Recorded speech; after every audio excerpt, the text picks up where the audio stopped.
Benarkah gereja hanya sebagai tempat kumpul-kumpulnya orang Kristen belaka? Atau hanya tempat untuk mencari berkat dan mendapatkan berkat? Atau hanya tempat untuk menenangkan jiwa sesaat? Atau hanya tempat untuk berdoa saja? Apakah benar sejatinya gereja bisa membawa dampak dan perubahan atas kota dan bangsa? Apakah bisa gereja Tuhan tetap eksis menghadapi tantangan akhir zaman? Mari temukan jawabannya di Ruang Tyrannus, The Room of Revivalists and Reformers. Selamat datang kembali di dalam Ruang Tyrannus, The Room of Revivalists and Reformers. Pada episode yang lampau, Pastor Stephen telah menjelaskan kepada kita bagaimana tujuan gereja. Salah satunya adalah untuk menyatukan umatnya menjadi satu tubuh sehingga dapat mengekspresikan kepenuhan Kristus di atas muka bumi ini. Pada episode kali ini tentunya tidak kalah menarik karena kita akan membahas tujuan gereja berikutnya. Oleh karena itu, buka hati saudara, miliki roh yang lapar dan haus akan kebenaran, dan kita sambut bersama Pastor Stephen Agustinus. Selamat datang Pastor Stephen dalam Ruang Tyrannus. Ya, terima kasih Gideon. Saya yakin episode ini sangat menarik, Pastor. Karena saya masih mau bertanya mengenai tujuan gereja. Iya. Ya, jadi Pastor Stephen menulis seperti ini mengenai tujuan gereja. Tujuan gereja adalah untuk menghancurkan segala tembok pemisah dan menyatukan setiap orang, suku dan bangsa menjadi satu di dalam Kristus. Nah, itu maksudnya apa, Pastor Stephen? Mungkinkah itu terjadi? Ya, kalau kita belajar di dalam Alkitab, Paulus sering mencoba untuk membawa perbandingan antara Yahudi dan non-Yahudi. Iya.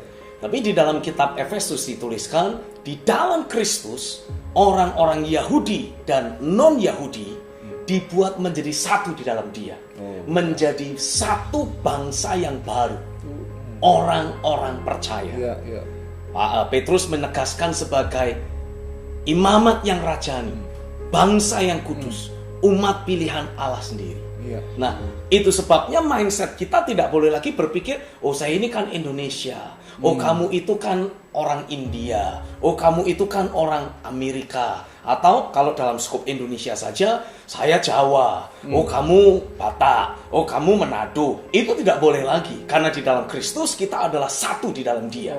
Tidak ada lagi background, suku, ras, ataupun kelompok-kelompok tertentu yang lain. Kita semua dikelompokkan menjadi satu di dalam Dia sebagai garis keturunan Kristus.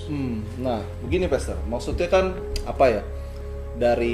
Mari kita ibaratkan ada strata sosial di dalam gereja. Nah, itu kan sudah kecenderungan orang yang memiliki strata sosial di atas juga bergaul dengan strata sosial yang di atas. Nah, itu kan memang sifatnya, yang kaya ketemu yang kaya, miskin ketemu yang miskin, ya berbagai suku yang ada yang sama, mereka mengelompokkan diri yang masing-masing. Bukankah itu satu hal yang wajar? Gimana cara menghilangkan sifat itu, Pastor? Hal tersebut adalah sesuatu yang wajar secara manusiawi. Kalau ditinjau dari aspek kemanusiawian, kelompok-kelompok yang ada di luar gereja.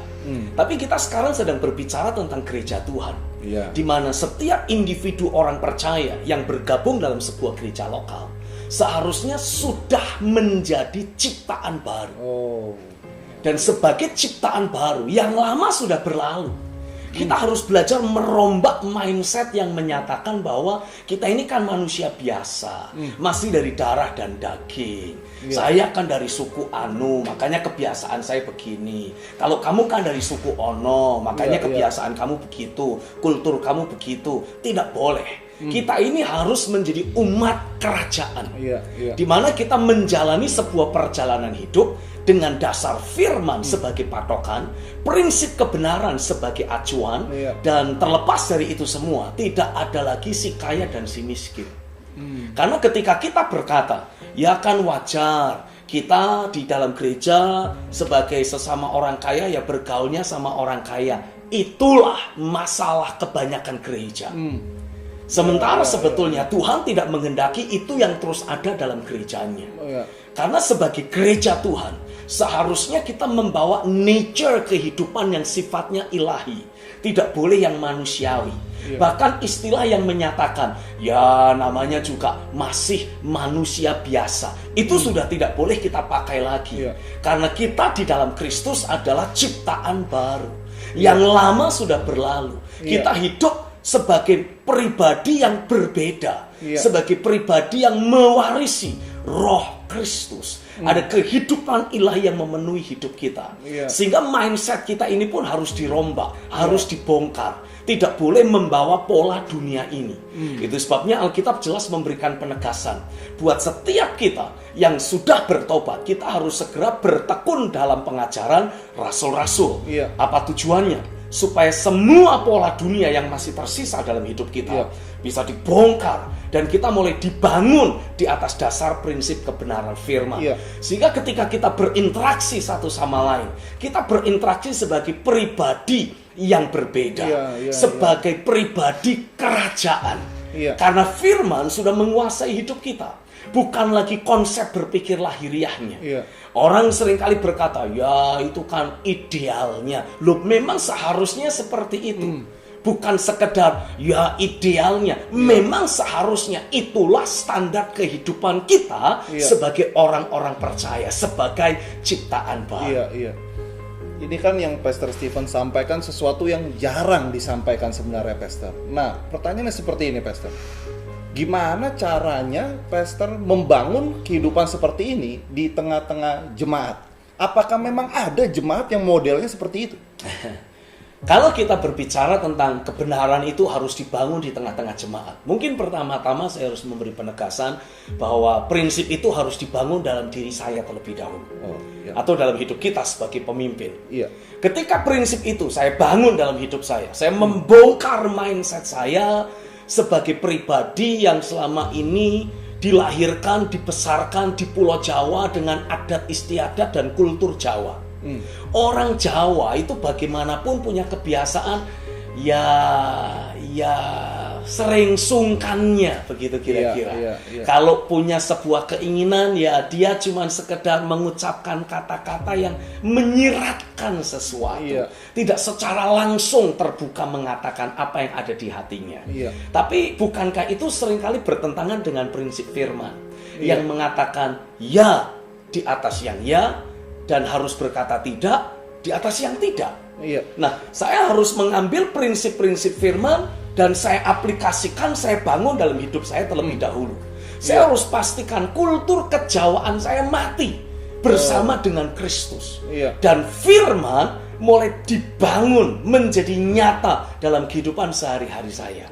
Saya harus pastikan itu. Tanpa saya memastikan hal tersebut terbangun secara real dalam kehidupan saya tidak akan pernah betul-betul bisa mengajar jemaat untuk hidup di atas firman dan tidak lagi dipengaruhi oleh aspek-aspek kemanusiawian ataupun aspek-aspek kultur lahiriah. Padahal itulah yang seringkali menjadi tempat bermain dari roh-roh dunia dalam kehidupan orang-orang percaya. Sehingga orang percaya tidak akan pernah memanifestasikan keberadaan Kristus secara utuh.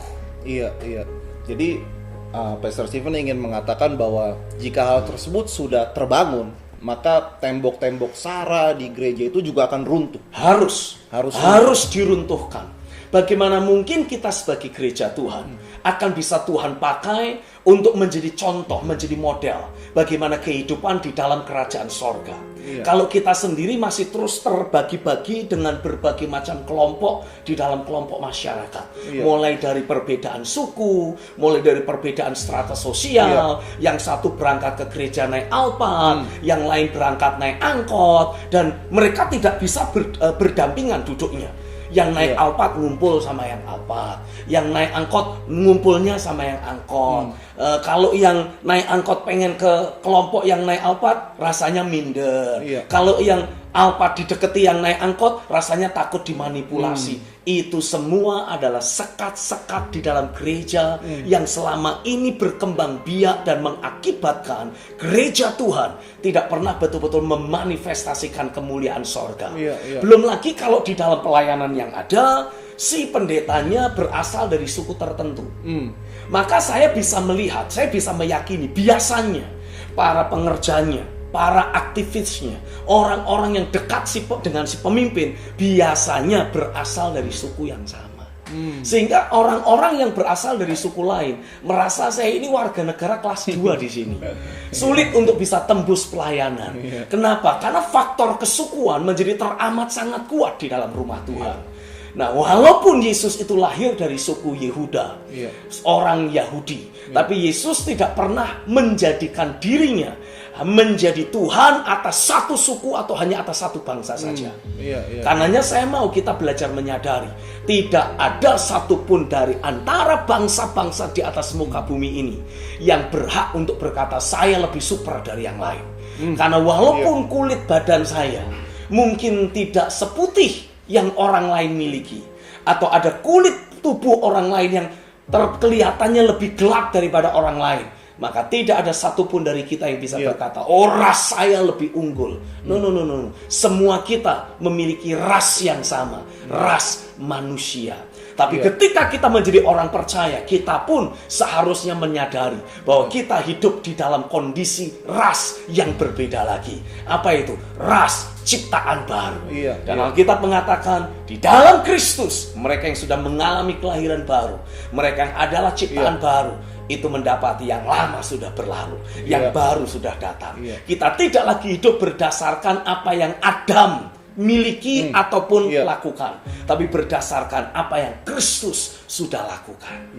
Jadi pendek kata Pastor Stephen ingin mengatakan seperti ini, bahwa ketika pola gereja terbangun seperti yang dibangun sesuai dengan pola Tuhan. Nah, ini bisa menjadi contoh kehidupan berbangsa. Betul. Karena kalau kita melihat kondisi yang ada di bangsa-bangsa, yang namanya rasialisme itu bukan cuma di negara dunia ketiga, bahkan negara-negara dunia satu, negara-negara yang sudah maju dan terkenal, yang mengaku diri sebagai pemilik paten dari demokrasi, mereka sendiri masih terus mengalami masalah dengan rasialisme. Kenapa? Karena saya tanya di Amerika, saya tanya di India, saya tanya di Indonesia, sama saja. Sehingga di mana-mana kita akan terus mendapati ada permasalahan rasialis. Racism itu akan terus ada selama gereja tidak belajar menunjukkan kehidupan di dalam kasih Kristus. Di mana tidak ada lagi orang yang dibedakan berdasarkan warna kulitnya. Tidak ada lagi orang yang dibedakan berdasarkan strata sosialnya. Pokoknya tidak ada lagi perbedaan di antara kita. Karena kita semua ini dilahirkan oleh roh yang sama. Mewarisi darah yang sama. Siapa yang melahirkan kita? Roh Kudus. Darah siapa yang mengalir dalam hidup kita? Darah Kristus. Amin. Ya, Pastor Stephen, saya rasa kita butuh doa dari Pastor. Nah, mungkin di episode kali ini saya juga minta sekaligus berdoa untuk bangsa Indonesia. Pasti. Boleh ya, Pastor? Tentu. Mari jemaat kita satukan hati dan kita akan berdoa. Bapa, terima kasih untuk prinsip kebenaran yang Engkau singkapkan di tengah-tengah kami. Kami percaya ini waktunya roh-roh dunia yang banyak bercokol di dalam gereja Tuhan bermanifestasi lewat pelayanan suku, bermanifestasi lewat pelayanan target profesi dan yang semacam itu. Hari ini aku berdoa di dalam nama Yesus, betul-betul digoncang dan dihancurkan. Karena sesungguhnya Tuhan mengendaki dalam gerejanya hanya ada satu tubuh, yaitu tubuh Kristus. Hanya ada satu kehidupan, yaitu kehidupan orang benar. Hanya ada satu hal yang Tuhan kehendaki. Tidak ada lagi pemisahan, tidak ada lagi perbedaan, tidak ada lagi sekat-sekat yang memisahkan antara setiap orang percaya. Hari ini aku berdoa, segala sekat-sekat diskriminasi, segala sekat-sekat strata sosial, aku hancurkan di dalam nama Yesus. Semua sekat-sekat suku aku cabut dari rumah Tuhan. Dan hari ini aku berdoa, biarlah kerajaan sorga di-establish di dalam rumahnya. Biarlah realita kebenaran Tuhan nyata dalam kehidupan setiap kami. Tidak ada lagi satupun dari kami yang terus membawa roh rasialisme dalam kehidupan kami. Sebaliknya, semua kami dibawa untuk memanifestasikan kesatuan roh. Kesatuan roh di dalam Kristus. Itulah yang akan mulai termanifestasi. Tidak ada lagi si kaya, tidak ada lagi si miskin, tidak ada lagi orang dari suku A ataupun dari suku B. Semua itu dilebur menjadi satu di dalam Kristus. Terjadilah di dalam nama Yesus. Biar Tuhan terus bergerak, Tuhan terus bekerja, sehingga lewat gereja Tuhan ada contoh kehidupan, ada pola kehidupan yang kami bisa tunjukkan di antara bangsa-bangsa. Terjadilah di dalam nama Yesus. Ingat ini baik-baik. Indonesia memiliki sebuah filosofi dan falsafah hidup yang luar biasa. Bhinneka Tunggal Ika. Walaupun kita berbeda-beda, tetapi Tuhan membawa kita menjadi satu. Sampai sejauh ini, apa yang menjadi slogan dan semboyan kehidupan bangsa ini masih belum termanifestasi secara penuh. Hari ini saya memanggil engkau, hai orang-orang percaya, hai hamba-hamba Tuhan, hai pemimpin-pemimpin gereja. Ayo kita berikan contoh. Ayo kita berikan teladan kepada bangsa ini. Bagaimana seharusnya kita menjalankan kehidupan yang berbineka tunggal ika. Walaupun berbeda-beda strata sosial, walaupun berbeda-beda suku, tapi kita disatukan di dalam Kristus. Baik, Pastor Stephen, terima kasih buat hari ini. Sangat membangun saya yakin juga membangun pemirsa di rumah. Amin. Terima kasih, sampai ketemu lagi di episode yang akan datang. Tuhan memberkati, sampai ketemu lagi, and I love you. Sangat dahsyat dan luar biasa sekali apa yang telah Pastor Stephen jelaskan kepada kita. Saya yakin itu akan memberikan gambaran yang jelas bagaimana seharusnya gereja dibangun dan berdampak bagi kehidupan berbangsa. Oleh karena itu saya mendorong kita semua untuk memiliki buku Pola Gereja Akhir Zaman.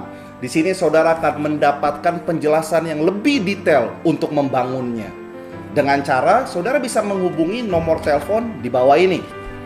10 penelpon pertama akan mendapatkan 2 bonus sekaligus. Bonus yang pertama, saudara akan mendapatkan kumpulan doa, deklarasi, dan nubuatan dari Pastor Stephen Agustinus. Saya yakin itu akan membuat saudara bangkit dalam kuasa roh dan menaklukkan setiap permasalahan kehidupan yang ada. Bonus yang kedua, saudara akan mendapatkan full episode kali ini. Jadi, jangan tunggu lama-lama lagi. Segera hubungi nomor telepon di bawah ini dan dapatkan buku Pola Gereja Akhir Zaman. Bersama dengan saya Gideon, sampai jumpa kembali dalam episode berikutnya di dalam Ruang Tyrannus, The Room of Revivalists and Reformers.